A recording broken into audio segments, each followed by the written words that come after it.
Ibrohim aka, bu yil mamlakatimiz paxtachiligi tarixida juda katta o'zgarish bo'lyapti. Yangi agrotexnologiyalar joriy qilinyapti-da. Mana shuni bir mohiyatini ochib bersangiz. Nima uchun biz avgust oyida paxtaga qaritish signalini beryapmiz?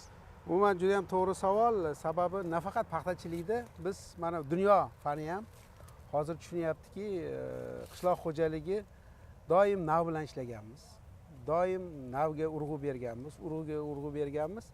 Lekin bir narsani tushunmaganmizki, har bir navni potensialini ko'rsatadigan muhit kerak. Shuning uchun mana taqqoslayapmizki, nav agar bir yaxshi kompyuter bo'lsa, unga bir yaxshi software bo'lmasa, ya'ni dastur bo'lmasa, bu kompyuter ishlamaydi. Zo'r bo'lishi mumkin, juda ham qimmat kompyuter bo'lishi mumkin, multifunksional bo'lishi mumkin, ko'p funksiyali, lekin unga agar kerakli dasturini o'rnatmasangiz, bu o'z natijasini bermaydi. Mana shunday yangi bir davrga qadam qo'yyapti ilm-fan. Shuni biz ham mana tushunib yetdikki, oxirgi yillardagi tajribalardan ko'rib, paxta ham bizda yaxshi navlarimiz bor. Mana eng dunyodagi zo'r navlarni olib keldik, lekin bunga pishirish uchun, buni yetiltirish uchun demak yaxshi dastur kerak edi. Shundan kelib chiqib biz dasturlarni boshqatdan har bir ekin turiga va paxtaga qildikki, bu yil tatbiq qilyapmizki, mana shu bir narsani tushundik, bu bizda yillar davomida eng shimoliy zona sifatida paxtachilikda paxtani yetiltirish juda ham mushkul. Juda ham qisqa vegetativ davrda paxta ochildi degani, bu pishdi degani emas degan bu yangi bir tushuncha ham paydo bo'ldi. Oq paxta bu pishdi degani emas hali. degan yangi tushuncha ham paydo bo'ldi. Buni pishirish nuqtai nazaridan, tezroq erta yetiltirish nuqtai nazaridan yangi bunga dastur tayyorladik. Shuning uchun hammaga mana ma'qul bo'lyaptiki, yil davomida bu dasturlar bitta kichkina dastur bilan, mana kompyuter ham bitta ilova bilan yaxshi bo'lib ishlamaydi. Bir necha ilovalarni yig'indi sifatida siz ham yoza olasiz, ham undan rasm ola olasiz, ham uni video montaj qila olasiz. Turli ilovalar bo'lishi kerak. Ham audio yoza olasiz, ham o'sha klaviaturada yoza olasiz mashinka sifatida. Bularning hammasini alohida dasturlar bor. Shuning uchun biz bularni bir 8 ta qonunga joyladik. Mavsum davomidan qilinadigan ishlarni 8 ta yo'nalishga joyladik. 8 ta qonuniyat yoki qonun, qoida deganimiz asosiy sababi bu normativ hujjat emas. Bu o'sha bajarilishi shart bo'lgan qoidalar. Har bir fermer shuni bittasini qilmasa ham, demak, ishlamay qoladi. Klaviaturada yozasiz, printer ishlamay qoladi, chiqmay qoladi. Yoki rasmga olasiz, u printerdan chiqmay qoladi, yo saqlanmay qoladi va hokazo. Shuning uchun har bir mana 8 ta jarayon, birinchisi bu albatta paxtachilikdan boshladik, boshqa o'simliklarga ham aytgandek to'g'ri keladi. Ya'ni bu ko'chatning qalinligi. Agar dalada qancha ko'chat soni ko'p bo'lsa, shuncha hosildorlik hamma o'simliklarda ham, qishloq xo'jaligi ekinlarida yuqori bo'ladi, paxtada ham. Paxtada biz shuning uchun belgiladik, birinchi qonuniyat hamma bajarishi shart bo'lgan narsa va bu juda ham muhim. 200 mingta ko'chat. Mana shu dalani qarasangiz 250 ming ko'chat bor. Kamida 200 mingta yoki 240 ming, 250 mingta ko'chat. Bu nima degani? Bu juda ham katta dastur bizning kompyuterimizga, ya'ni xohlagan navimizga, u navi nomidan, genetikasidan qat'iy nazar har qanday navni agar 240 ming ko'chat eksangiz, demak 240 ming ko'chatda hosil yuqori bo'ladi. Nimalarga yordam beradi? Birinchidan, o'g'itni ishlatilishi yerda juda ham optimallashadi. Biri ko'p, biri kam olmaydi. Bo'sh joy qolib ketmaydi. Va bular o'zini o'simliklar bir-birini boshqaradi. G'ovlab ketmaydi. Joy bo'lmagandaki, joy bo'lsa g'ovlab ketadi. Ko'p shoxlab ketmaydi. Ko'p shoxlab ketsa, meva qanchalik tanadan uzoqda bo'lsa, shuncha yengil bo'ladi. Shuncha kichkina bo'ladi. Shuning uchun buni mevasi tanasiga yaqin bo'ladi, shoxlab ketmaydi. Shu nuqtai nazardan bu qonun juda ham muhim bo'ldi. Ikkinchisi, buni olish uchun demak, sxemani o'zgartirish kerak. Ilgarigi 90lik sxemamizga paxtada masalan yoki bog'larimizda 5 ga 6 qilib eksangiz, katta ko'chat sig'maydi. Ko'p yer bo'sh qolib ketadi. 90lik sxemada ham shu edi. Shuning uchun 76 sxemaga o'tkazdik va yana ham buni bitta yaxshilari qo'sh qator mexanizmga, haligi sxemaga o'tkazdikki, 66 santimetrga 10 santimetr ikkita ko'chatning orasi, qo'sh qator orasi, qo'sh qator qildik. Shunda bir dalaga uyalab eksangiz 240 ming ko'chat sig'adi. Agar yo'qotishlar bilan olsangiz, kamida 200 ming bo'ladi. Mana shuni nima deydi, joriy qildik. Bu ham bu qonuniyat. Agar siz 200 ming ko'chat qilishingiz uchun siz albatta sxemani o'zgartirmasangiz 200 ming ko'chat bo'lmaydi. Xuddiki siz yozasiz, printerdan chiqara olmaysiz. Yoki kompyuterni misolida aytyapman. Ovoz yozasiz-u, lekin eshitilmaydi. Kolonkasi yo'q. Yoki o'sha prilojeniyasi yo'qki, ilovasi yo'qki, ilovasi ovozni bermaydi. Uchinchi qonuniyat, buni endi 240 ming ko'chat dalada hech kim ekib ko'rmagan oldin buni o'rgatdikki, odamlarga tushuntirdikki, buni boshqarish kerak. Mana e'tibor beradigan bo'lsangiz, agar o'simliklar 90 ga ekilsa, 100 ming ko'chat bo'lsa, oldinga qaraganda shoxlab ketadi. Qonuniyat bu yoqda mana shu buni boshqarish kerak. Agar shu 90 ming ko'chat bo'lganda bu joy qolgan bo'lardi, shoxlardi va buning natijasida yerda o'g'it ham ko'p qolgan bo'lardi, bu o'sardi. Qancha o'ssa, shu o'simlikning energiyasi shuncha ketib qoladi. Bu ham qonunga bog'liq. Shuni boshqarish nuqtai nazaridan mana qarasangiz, dalada 95 santimetrlik paxta. Qonuniyat yozdikki, paxtani bo'yi 95 santimetrdan o'smasligi kerak. Ya'ni eski bizning tushunchada 12 ta shox. Nima uchun 12 ta shox? 95 santimetr. 12 ta shoxda bittadan ko'sak bo'lsa bo'ladi. Bittadan 12 ta ko'sak bo'ladi. Endi nima uchun 12 ta ko'sak yoki 10 ta ko'sak? Mana o'rtacha 10 ta ko'sak, ikkitasini ham yo'qotaylik deylik. O'rtacha 10 ta ko'sak 200 ming ko'chatda 2 million ta ko'sak bo'ladi. Yerda 3 grammdan hisoblasangiz 60 sentner bo'ladi. 60 sentner kafolatli paxta yetishtirish uchun bo'yini o'stirish shart emas. Ilgarigi tajribada 90 ga ekilardi, 100 ming ko'chat bo'lardi, joy qolib ketgani uchun shoxlab ketardi. 35 ta ko'sak olardi va bu ko'saklar shoxdan uzoq bo'lgani uchun mayda-mayda bo'lardi, 1 grammlik ko'saklar bo'lardi va bu ko'p ko'saklarni pishira olmasdi. Kuchi ketib qolardi paxtani. Bo'yi ham 2 metr bo'lardi. O'shaning uchun biz mana boshqarish qonunini qilib berdikki, hamma boshqarsin buni bo'yini. Buni qanaqa qilib boshqaradi? Albatta, birinchidan 200 ming ko'chat o'zini boshqaradi. O'sib ketmaydi. Ovqat chegaralangan yerda mikro o'g'itlar, makro o'g'itlar chegaralangan, chunki ildiz ko'p. Ikkinchidan o'sishga, shoxlashga joy yo'q. O'zi avtomatik tarzda buni boshqaradi. Ikkinchisi, buni boshqarish uchun albatta o'sadi. Baribir bunga qo'shimcha minerallar beramiz, o'g'itlar beramiz. O'shani suv beramiz. Suv bergan paytda buni maxsus preparatlar bor, ularni tavsiya qildik. Sajens preparatlari, o'suv nuqtalarini boshqaradigan, ularni ilgari 2-3 marta qo'llanilsa, hozir 8-10 martagacha tavsiya yozib berdikki, shuni shu bo'yini ushlab turish kerak. Boshqarib boradi. Juda ham muhim. Paxtani bo'yi 95 santimetr bo'lishi juda ham muhim. U qancha ko'payib ketsa, shuncha ko'p ko'sak oladi va bu pishmaydi. Va kuchi yetmaydi buni ochiltirishga. Mana bu eng katta qonun. Endi keyingisi o'g'itlash qonuni, ya'ni oziqani yetkazib berish kerak. Oziqa chegaralangan yerda bunga oziqa berish uchun endi qancha makro o'g'it bersangiz, bu shuncha o'saveradi.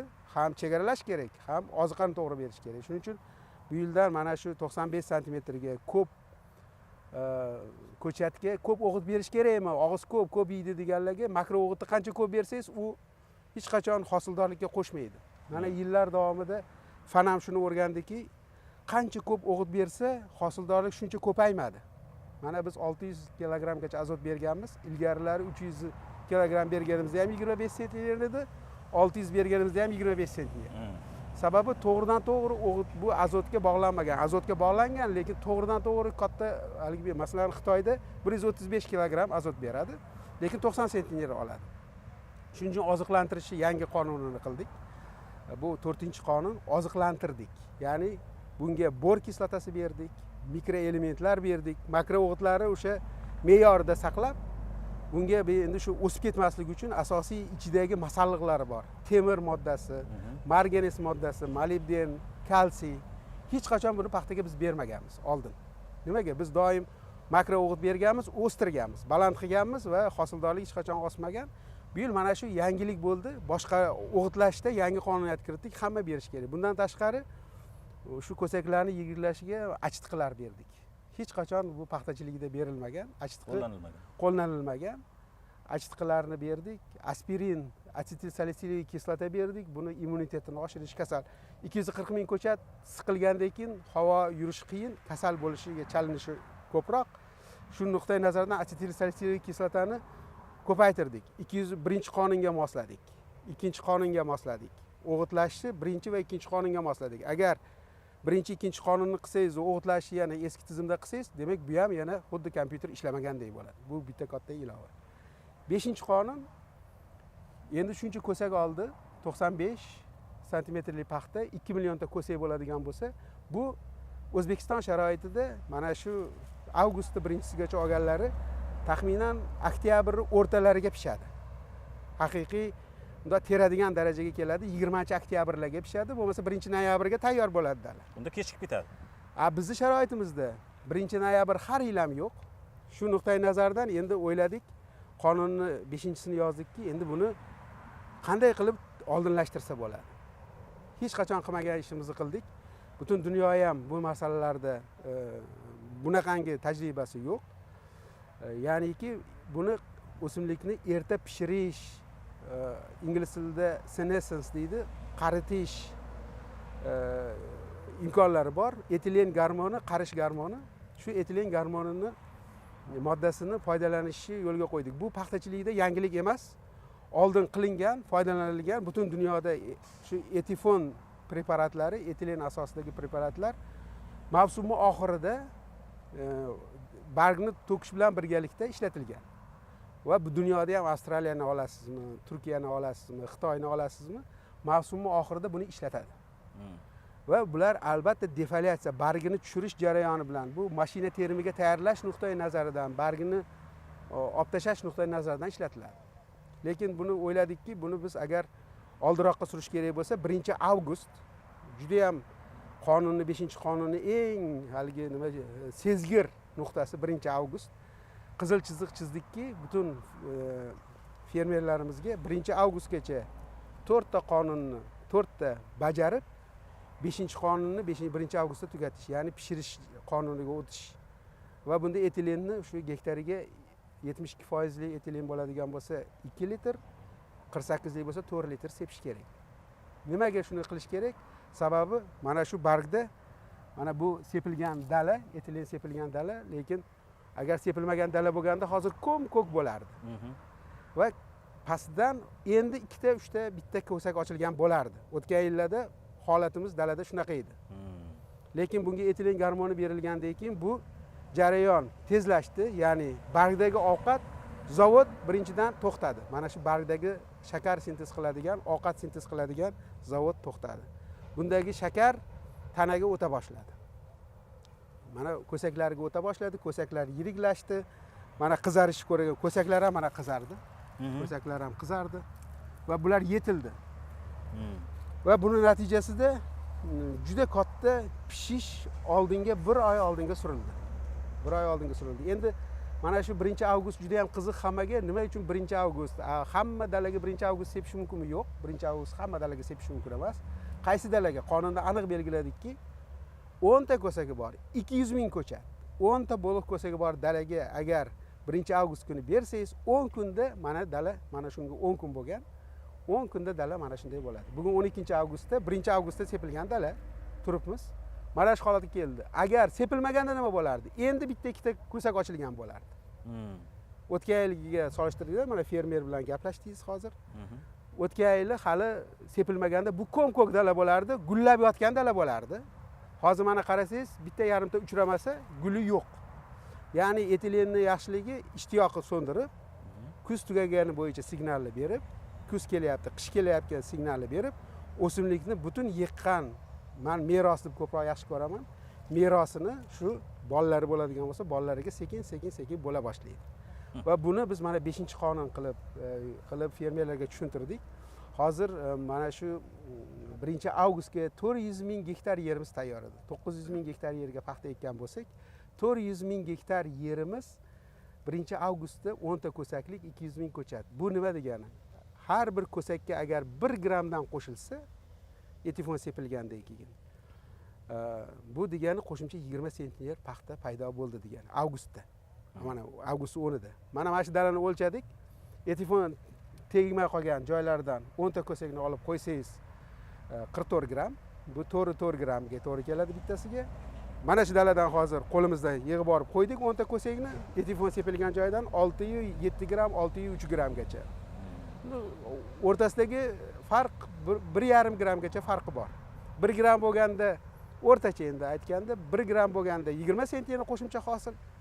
Boshqa dala sepilmagan dalaga nisbatan. Hozir avgust sentyabrda yoki 1,5 gram bo'ladigan bo'lsa 30 sentner qo'shimcha hosil bo'lyapti. Bu degani juda ham katta, mana 5-qonunni ishlagani. Juda ko'p fermerlarimiz bunga xayrixoh bo'ldi va o'zlari tajribada, mana Yozyovonda turibmiz. Yozyovondagi daladek tajribada hamma ko'rdi, o'zi ishonch hosil qildi va juda katta samara berdi. Va buni bir narsani tushundiki, fermerlarimiz etifon bu g'o'zaga teskari ta'sir qiladigan narsa emas. Agar bo'liq ko'sagi bo'lsa, bo'liq ko'sagi yoshiga sepib bo'lmaydi, buni tushuntirdik. Bo'liq ko'sagi bo'lmaganlari ham mana bizda dalalarimiz kelyapti. Yana 20-30% dalamiz 15-avgustga tayyor bo'ladi. Etifonga sepadigan dala paydo bo'ladi. Ular ham kamida 2 millionta ko'sak. Yana bir 20% dalamiz 1-sentyabrgacha boradigan dalalar bor. U 1-sentyabrda tayyor bo'ladi etifon. Shunda ham oldin etifon sepib, qonunimiz belgilab beryapti. Qilish shart bo'lgan, keyin defoliatsiya. Oldingi yillardagi eng katta xatoyimiz mana shu ko'm-ko'k bargni ovqati bilan biz defoliatsiya qilib tashardik. Ochilardi, 30-40% ochilganda, demak 10 ta ko'sakdan 4 tasi ochilganda shu bargni tashlab yuborardik. Bu ovqati o'tmasdan yerga tushib ketardi. Kuyib qolardi. Shuncha yil davomida qilgan ishlarimiz hammasi besamara yerga ketardi. Shuni hisobidan yillar davomida O'zbekiston paxtachiligida ham shu shimoliy zona bo'lganimizga haligi qaraganda biz hosildorlikni ko'tara olmadik. Dunyo mana aytaylik 60-50 sentner o'rtacha olganda, mana Turkiya davlatini oladigan bo'lsangiz, yaqinroq bizga, yo Amerika 60 sentner olgan, Avstraliya 70, Argentina 75 sentner olgan paytlarida ham bizda bu natija ko'rilmadi. Ularda ko'chat qalinmidi, yo'q, ularda ham o'sha biz qilgan sxemalarda ekardi ular, lekin ularda paxta pishardi. Chunki ularda vegetatsiya oxiriga yetardi. Bizda vegetatsiya oxiriga yetmasdi. Bu mana bizning olimlarimiz bu vegetatsiya oxiriga yetmasligini tushundi va bunga yarasha mana agrotexnologiya qildik. Ya'ni biz yangi software yozdik navlarimizga. Bu navga bog'liqmi? Albatta navga bog'liq. Masalan, oldingi holatlarda nima uchun bu ishlarni qilardik? Ko'sak qurti yeb ketardi. Birinchi, ikkinchi yarusini. Kamida 3 ta shoxdagi ko'sak qurti yeb ketardi. Bu 4-5 ta ko'sakni unda yo'qotardi. Keyin 90 ga ekkanimizdan keyin bizda chuqur kultivatsiya qilardik. Natijada ildizini kesardik. Har ildizi kesilganda bittadan gul tushib ketaverardi. Chunki 90 ga ekkandan keyin uni baribir bizda boshqacharoq tushuncha edi. Kultivatsiya temir kirgizib qilardik. Hozir plyonkan tagiga ekildi, kultivatsiyasi yo'q. Bular 76 da bir-biriga ildizida yaqinlashgan, yuqorida ildizi va juda ham katta ko'sakni, ko'sak qurti yemagan ushlab qolganmiz pastda. Shuning uchun bizga ilgari o'stirish kerak bo'lsa paxtani majbur o'stirardik, chunki pastida ko'sak bo'lmasdi.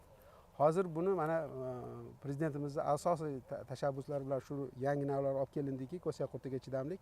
Bu juda katta mana ko'sak qurtiga yemaganligi, uni ustiga sxemani o'zgartirganimiz, ekish sxemasini. Natijada ko'sakni tashlamaganligi, pastki bo'g'inlarda ham mana 95 ta 10 ta ko'sak tayyor bo'lganligi hech qachon avgust 1-siga 10 ta ko'sak tayyor bo'lmasdi. Chunki pastdagi tayyor bo'lganlarni yeb qo'yardi birinchi ko'saklarni, keyin tushib ketardi issiq paytida va bu shu joyda. Ikkinchisi mana issiq sharoitda ham bu yil yangi software yozdikki, ya'ni yangi ilova yozdikki, kremniyli o'g'itlar O'zbekistonda Agrar universitetining olimlari tomonidan oxirgi yetkazildi tajribalar. Issiq sharoitda, sho'r sharoitda ko'sak tashlamaydi. Nimaga? Kremniy o'g'itlari juda katta aqlli o'g'itlar sifatida va yerdagi o'g'itni to'g'ri taqsimlab beradigan aqlli o'g'it sifatida ularni mana shu sharoitlarda qildik. Mana eng issiq bo'lgan paytlarda ham biz ko'sakni ham, gulni ham yo'qotmadik. Elementlar yo'qolmadi. Elementlar yo'qolmadiki, shu bizning qonunimiz, ani o'g'itlash qonunini to'ldirdi. 4-qonunimizni kremniyli o'g'itlar egalladi, yangilik sifatida va keyingisi mana shunday juda ham katta pishirish dasturimiz natija bera boshladi va buni biz hozir mana bosqichma-bosqich qilyapmiz. Bugungi kunga kelganda 530 ming gektar yerga shu hamma pishirish jarayonlari ketyapti va oddiy qilib aytganda agar 1 grammdan qo'shiladigan bo'lsa, demak 20 sentner qo'shimcha hosil sentyabr o'zida bor. Bu 20 sentneri 5-6 sentneri oktyabrda, noyabrda qo'shilardi shundaqa. Paxta pishadi, boshqa bo'ladi, lekin buni oldinroq yig'ib olish imkoniyati paydo bo'ldi. Sentyabr o'zida, oktyabr boshida biz daladan katta hosil ko'tarish imkoni bor. Mana ko'rib turibsiz, hozir 80% dala ochilgan. 80%. Hali ochiladigan ko'saklar bor, hali ikkinchi jarayon bor va bu pishirish qonunida ikkinchisi endi bargga to'kishimiz kerak. Mana hozir bu barg endi kerak emas, to'g'risi mana shu qizargan barg mana qizarib yotibdi. Bunda shakar deyarli qolmadi. Buni yaxshi bargdan ko'rsatsak ham bo'ladi, bir qizildan olib. Mana shu bargni ko'rsatsak bo'ladi. Mana bargda deyarli oziqa qolmadi. Buni to'kib yuborishdan hech qanaqangi odam qo'rqmaydi. Shakarlari o'tdi, bu bir. Shuning uchun Avgron preparatlari bor, yengil ta'sir qiluvchi u ham. Bunga ham mana juda ham katta ruxsatlar qilindi. Buni ham dunyoda juda ham katta tekshiruvlardan o'tgan, ekologik tekshiruvlardan o'tgan. Bularni mana qo'llayapmiz. Natijada bu yalang'och paxtaga aylanadi. Ana hozir 12-15 avgust kunlari buni birinchi etapda bargini tushiramiz. 2 etapli qildik. Avgronni ham ilgari separdik. Mana shu yam-yashil dalaga bir marta separdik, keyin ochilgan paxtani bargi bilan terib olaverardik.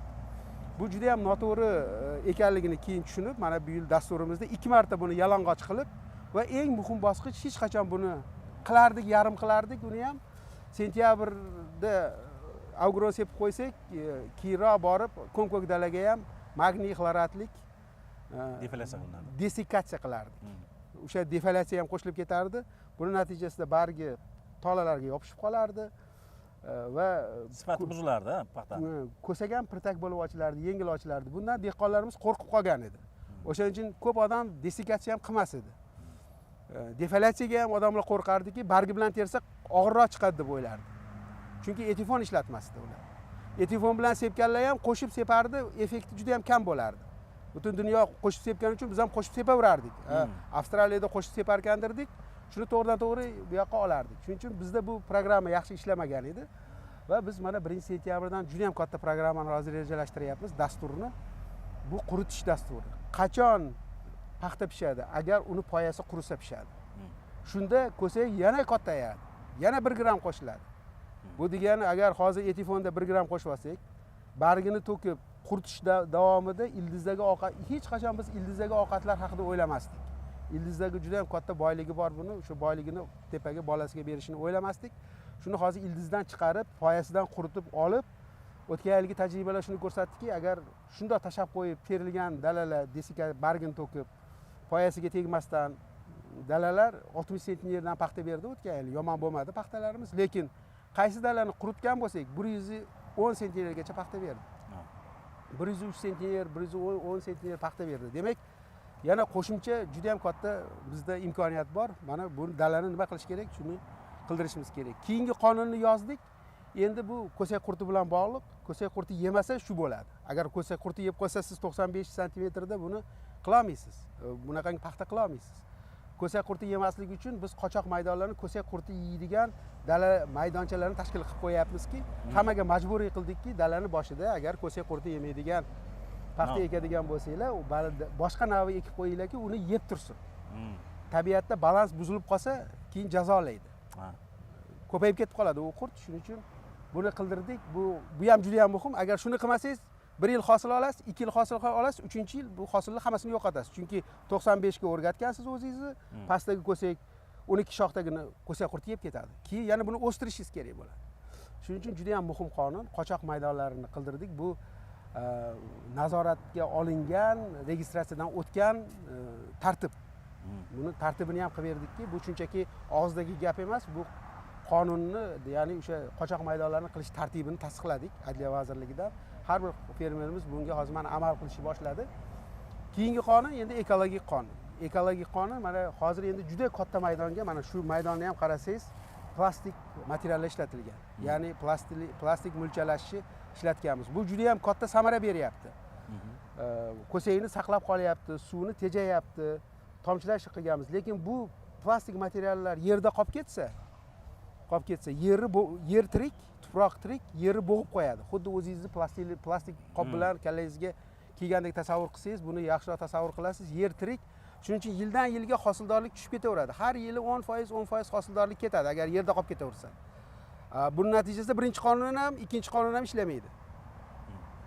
5-qonun ham ishlamaydi. Chunki hosildorlik past bo'lgandan keyin siz buni o'stirishga harakat qilaverasiz yoki 200 ming ko'chatni endi 300 ming qila olmaysiz, 400 ming qila olmaysiz. Yer uni ko'tarmaydi, sxema uni ko'tarmaydi. Shuning uchun biz bu plastiklardan tozalash, dalani toza dala madaniyatini qilish bo'yicha mana 8 ta qildik. Bu umumiy bitta katta dastur va bu dasturni birini bajarmasangiz, ikkinchisi bajarilmaydi. Va bu natija bermaydi. Uzoq yillar bu natija berish uchun 8 ta bir to'plamga qildikki, xuddi bir yangi kompyuter olsangiz, Windows paketini o'rnatasiz, ichida hammasi bor. Yoki Microsoft paketini o'rnatasiz, ichida hamma funksiyalari bor. Microsoft bitta o'rnatsangiz ishlamaydi. Microsoft hammasini o'rnatishingiz kerak. Bu ham xuddi shunga o'xshagan bitta katta dastur qildik. Buni biz tushundik. Urug' bu katta kompyuter. Bu kompyuterni ishlatish uchun imkoniyatlari deyarli barcha navlarda bir xil. Agar bunga siz effektiv o'zimizga moslashgan, eng shimoliy zonaga moslashgan dasturni o'rnatsangiz, bu natija beradi.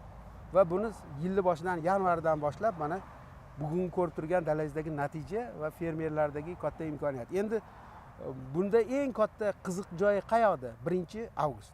Nima uchun 1-avgust? Men ko'p odamga tushuntiryapman.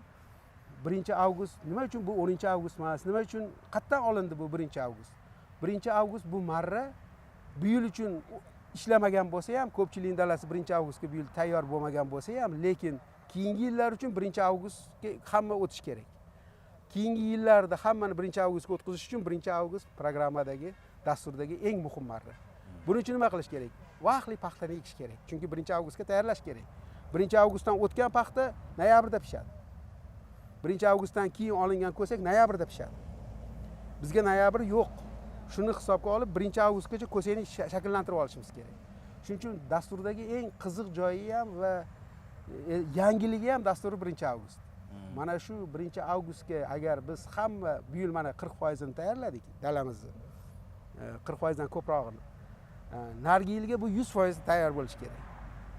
Mana shunda bo'ladi. Qolgan narsalar hammasi yangilik emas. Pishish tezlashtirish ham yangilik emas, preparatlar ham yangilik emas va bu joydagi biz ilgari e'tiborga olmagan narsamiz buni xarajatlari ko'p odam savol berdi. Qimmatmi? Yo'q. 1 litr gektariga sepsangiz etifon 170 ming so'm yoki 2 litr biz talab qilganimiz sepadigan bo'lsangiz, yoqilg'isi, sepadigan hamma ishchi kuchlari bilan 332 ming so'm 1 gektariga. Lekin agar 1 gram qo'shsa shu 20 sentnerni hisoblasangiz 8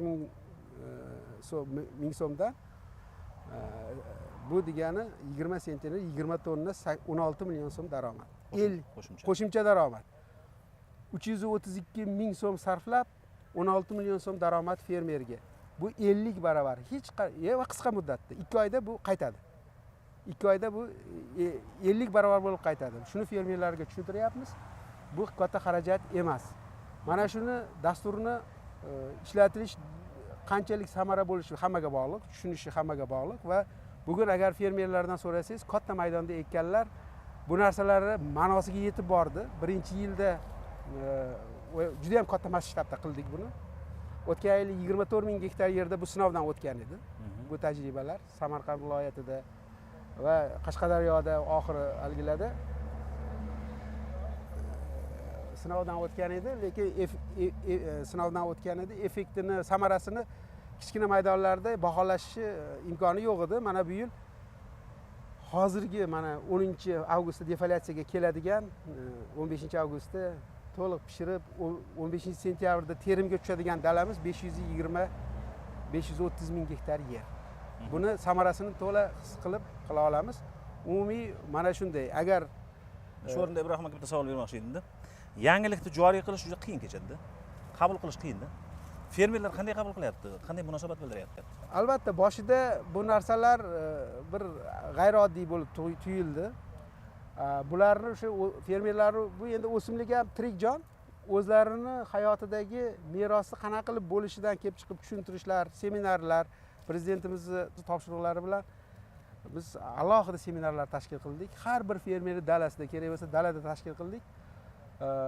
Chamamda hammaga yetib bordi va tushundi.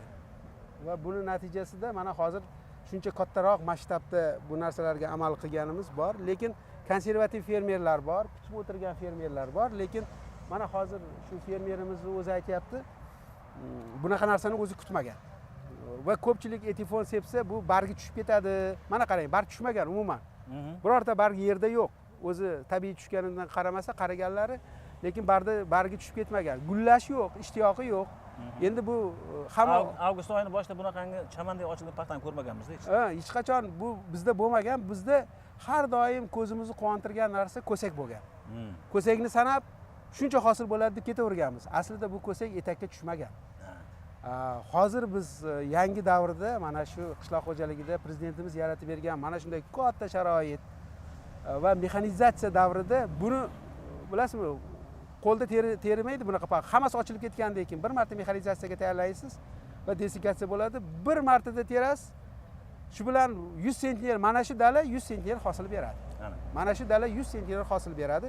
Ilgari tashab qo'yganimizda nima bo'lardi? 60 sentner berardi bu ham. 200 ming ko'chat tepada ham bo'lardi. Ko'sak ham qolib ketardi, 60 sentner berardi. Hozir ko'sak qolmaydi.